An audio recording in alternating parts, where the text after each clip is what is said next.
मिर्ज़ा नौशाह और चौधरी सादत हसन मंटो। मिर्ज़ा गालिब अपने दोस्त हातिम अली मेहर के नाम एक ख़त में लिखते हैं, मुग़ल बच्चे भी अजीब होते हैं कि जिस पर मरते हैं उसको मार रखते हैं। मैंने भी अपनी जवानी में एक सितम पेशा डोमनी को मार रखा था। सन 1264 हिजरी में मिर्ज़ा गालिब चौसर की बदौलत कैद हुए। इस वाक़या के बारे में एक फ़ारसी ख़त में लिखते हैं, कोतवाल दुश्मन था और मजिस्ट्रेट नावाकिफ़, फितना घात में था और सितारा गर्दिश में। बावजूद ये कि मजिस्ट्रेट कोतवाल का हाकिम था, मेरे मुआमले में कोतवाल का मातहत बन गया और मेरी कैद का हुक्म सुना दिया। अफसाना निगार के लिए ये चंद इशारे मिर्ज़ा गालिब की रूमानी ज़िंदगी का नक्शा तैयार करने में काफ़ी मदद दे सकते हैं। रूमान की पुरानी मुसल्लस तो सितम पेशा डोमनी और कोतवाल दुश्मन था कि मुख्तसर अल्फाज ही मुकम्मल कर दिए हैं। सितम पेशा डोमनी से मिर्ज़ा गालिब की मुलाकात कैसे हुई, आइए हम तसव्वुर की मदद से उसकी तस्वीर बनाते हैं। सुबह का वक्त है, मुर्ग अजाने दे रहे हैं। मिर्ज़ा नौशाह हवादार में बैठा है जिसे 4 कहार लिए जा रहे हैं। मिर्ज़ा नौशाह के बैठने से पता चलता है कि सख्त उदास है। उदासी की वजह यह है कि उसने मुशायरे में अपनी बेहतरीन गज़ल सुनाई, मगर हाज़रीन ने दाद न दी। एक फ़कत नवाब शेफ्ता ने उसके कलाम को सराहा और सदरुद्दीन आज़ुर्दा ने उसका हौसला बढ़ाया था, लेकिन भरे हुए मुशायरे में 2 आदमियों की दाद से क्या होता है। मिर्ज़ा नौशाह की तबीयत और भी ज़्यादा मुक़द्दर हो गई थी जब लोगों ने ज़ौक़ के कलाम को सिर्फ इसलिए पसंद किया क्योंकि वो बादशाह का उस्ताद था। मुशायरा जारी था, मगर मिर्ज़ा नौशाह उठकर चला आया। वो और ज़्यादा कोफ्त बर्दाश्त नहीं कर सकता था। मुशायरे से बाहर निकलकर वो हवादार में बैठा। कुम्हारों ने पूछा, हुजूर क्या घर चलेंगे? मिर्ज़ा नौशाह ने कहा, नहीं, हम अभी कुछ देर सैर करेंगे। ऐसे बाजारों में ले चलो जो सुनसान पड़े हों। कहार बहुत देर तक मिर्ज़ा नौशाह को उठाए फिरते रहे। जिस बाजार से ही गुजरते वो सुनसान था। चौदहवीं का चांद डूबने के लिए नीचे झुक गया था। उसकी रोशनी उदास हो गई थी। एक बहुत ही सुनसान बाजार से हवादार गुजर रहा था कि दूर से सारंगी की आवाज़ आई। भैरवी के सुर थे। थोड़ी देर के बाद किसी औरत के गाने की थकी हुई आवाज सुनाई दी।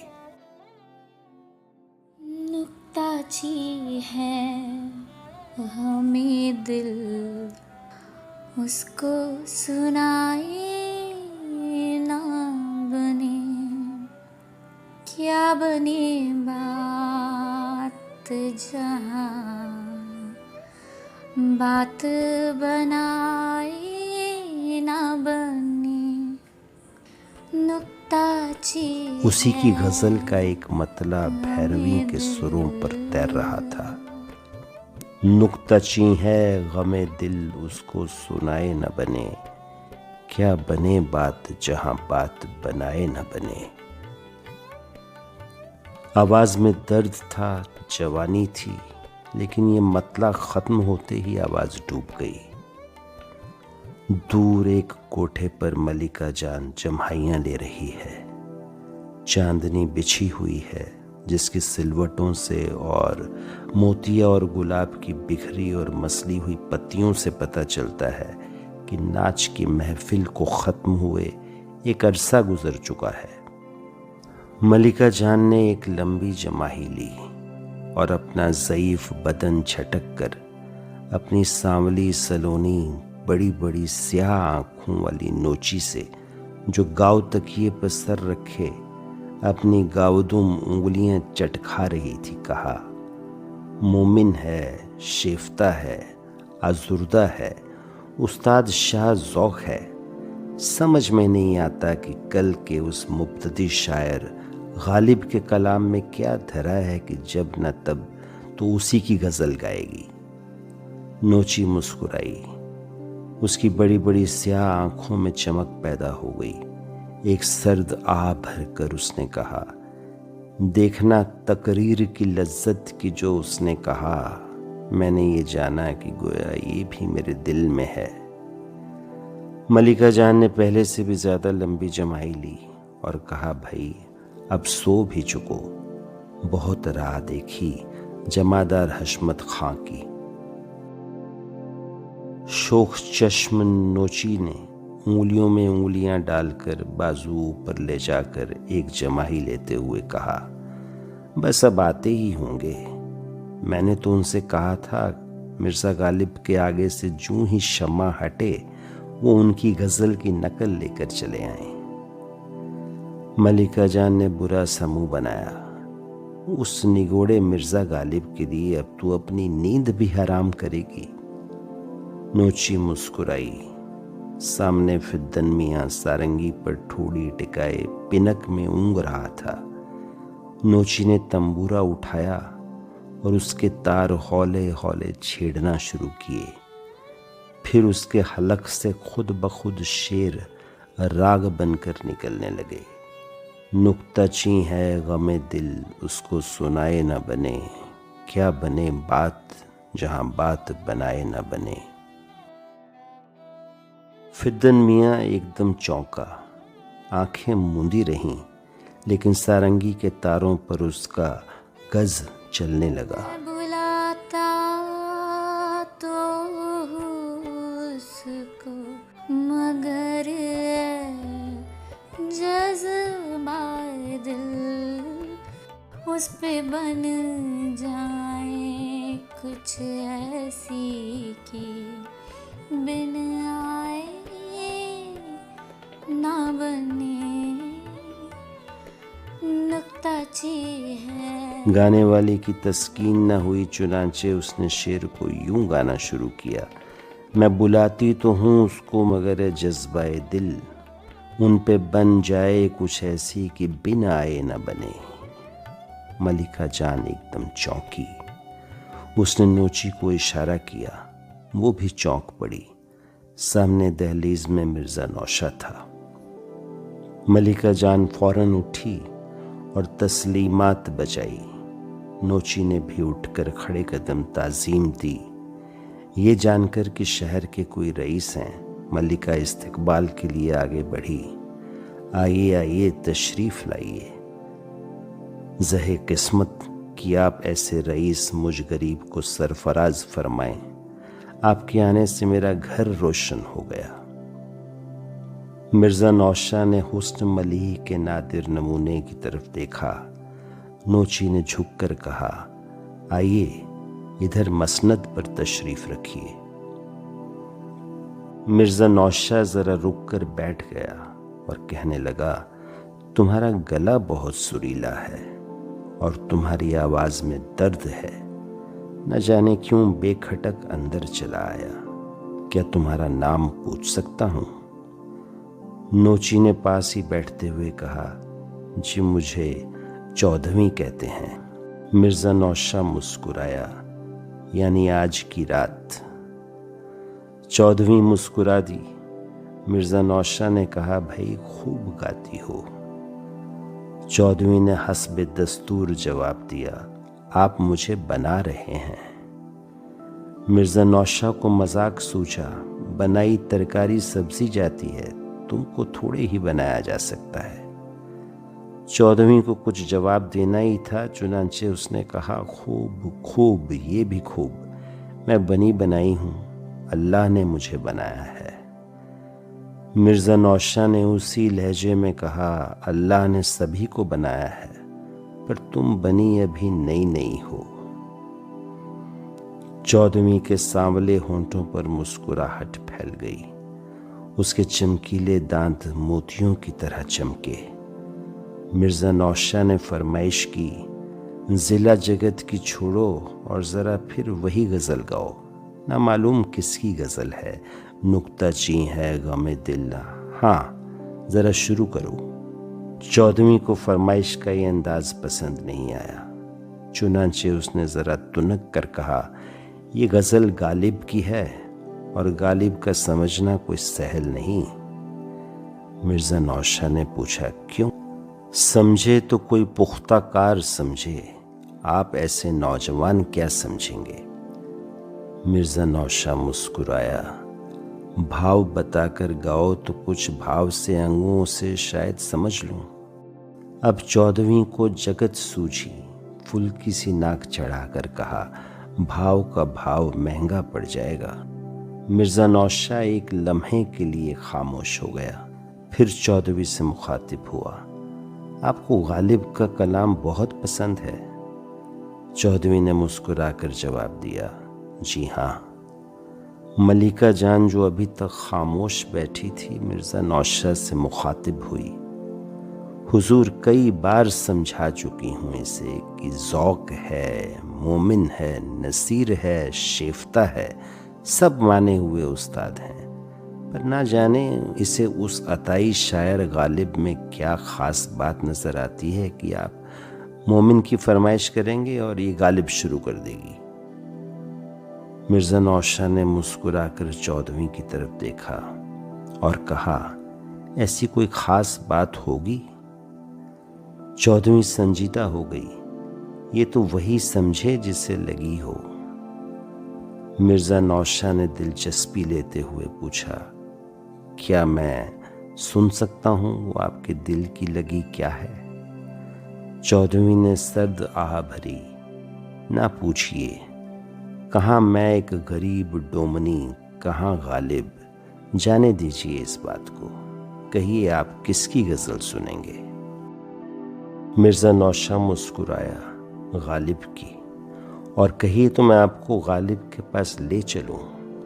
14वीं का चांद बुर्ज असद में तुलू हो जाएगी। 14वीं इसका मतलब नहीं समझी। मुझ ऐसी को वो क्या पूछेंगे, खाक हो जाएंगे हम उनको खबर होने तक। मुशायरे में मिर्ज़ा नौशाह की जो कोफ्त हुई थी अब बिल्कुल दूर हो चुकी थी। उसके सामने सांवले सलोने रंग की मोटी मोटी आंखों वाली एक लड़की बैठी थी जिसको उसके कलाम से बेहद मोहब्बत थी। ये क्यों और कैसे पैदा हुई, मिर्ज़ा नौशाह बहुत देर तक बातें करने के बावजूद भी न जान सका। आखिर में मिर्ज़ा नौशाह ने उससे पूछा, क्या तुमने गालिब को कभी देखा है? नहीं, 14वीं ने जवाब दिया। मिर्ज़ा नौशाह ने कहा, मैं उन्हें जानता हूँ, बहुत ही बिगड़े रईस हैं, तुम चाहो तो मैं उन्हें ला सकता हूँ यहाँ। 14वीं का चेहरा तमतमा उठा, सच? मिर्ज़ा ने कहा, मैं कोशिश करूँगा, और ये कहकर जेब से एक कागज़ निकाला, मेरा कलाम सुनोगी? 14वीं ने रस्मी तौर पर कहा, सुनाइए, इरशाद। मिर्ज़ा नौशाह ने मुस्कुराकर कागज़ खोला, यूं तो मैं भी शेर कहता हूँ, पर तुम्हें तो गालिब के कलाम से मोहब्बत है, मेरा कलाम तुम्हें क्या पसंद आएगा? 14वीं ने फिर रस्मी तौर पर कहा, जी नहीं, क्यों पसंद ना आएगा, आप इरशाद फरमाइए। मिर्ज़ा नौशाह ने अभी उस कागज़ के 2 ही शेर सुनाए होंगे जो उसने मुशायरे में पढ़ी थी कि 14वीं ने टोक कर पूछा, आप उस मुशायरे में शरीक थे जो मुफ्ती सदरुद्दीन आजुर्दा के यहाँ हो रहा था? मिर्ज़ा नौशाह ने जवाब दिया, जी हाँ। 14वीं ने बड़े इश्तियाक से पूछा, गालिब थे? मिर्ज़ा नौशाह ने जवाब दिया, जी हाँ। 14वीं ने और ज़्यादा इश्तियाक से कहा, कोई उनकी गज़ल का शेर याद हो तो सुनाइए। मिर्ज़ा नौशाह ने अफसोस जाहिर किया और कहा कि इस वक्त कोई याद नहीं आ रहा है। उसने अब मजाक को ज़्यादा तूल न देना चाहा। एक गिलौरी 14वीं के हाथ की बनी हुई ली, खासदान में एक अशरफी रखी और रुखसत चाही। कोठे से नीचे उतरा तो सीढ़ियों के पास मिर्ज़ा नौशा की मुठभेड़ जमादार हशमत खां से हुई, जो मुशायरे से वापस आ रहा था। मिर्ज़ा नौशा, आप यहाँ कहाँ? मिर्ज़ा नौशा खामोश रहा।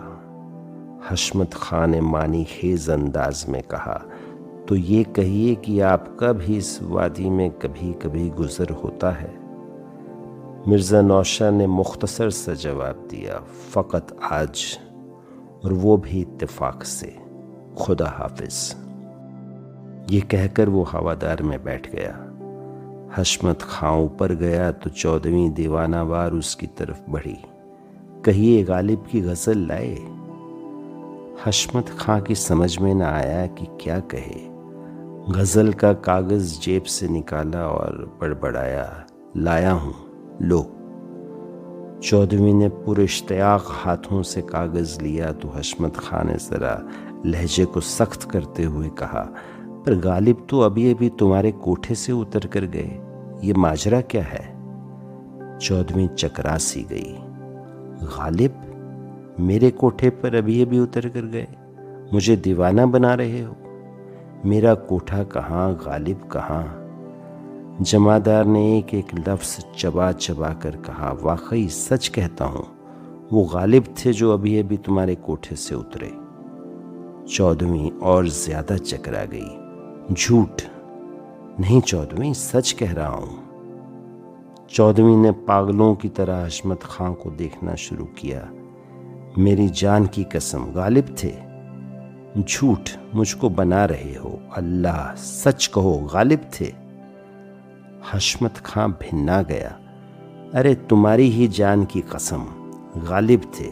मिर्ज़ा असदुल्ला खां गालिब, जो मिर्ज़ा नौशा के नाम से मशहूर हैं और जो असद भी तखल्लुस करते हैं। 14वीं भागी हुई खिड़की की तरफ गई। हाय मैं मर गई, गालिब थे। नीचे झांक कर देखा मगर बाजार खाली था। मेरा सत्यानाश हो, मैंने उनकी खातिर मुदारात भी न की। ये कहकर उसने गज़ल का कागज़ खोल कर देखा और सर पीट लिया। अल्लाह, ये ख्वाब है, ये बेदारी सच है। तो वो गालिब ही थे, 100 में गालिब, 1000 में गालिब थे। जमादार साहब, सच कहा आपने, वो ज़रूर गालिब थे। हाय, मैंने उनसे कहा, आप गालिब के कलाम को क्या समझेंगे? मैं मर जाऊं, भला वो क्या दिल में कहते होंगे? हाय, कैसी मीठी मीठी बातें कर रहे थे। उफ़, न मालूम क्या क्या उनसे कह गई। ये कहते कहते उसने गज़ल का कागज़ मुंह पर फैला लिया और रोने लगी।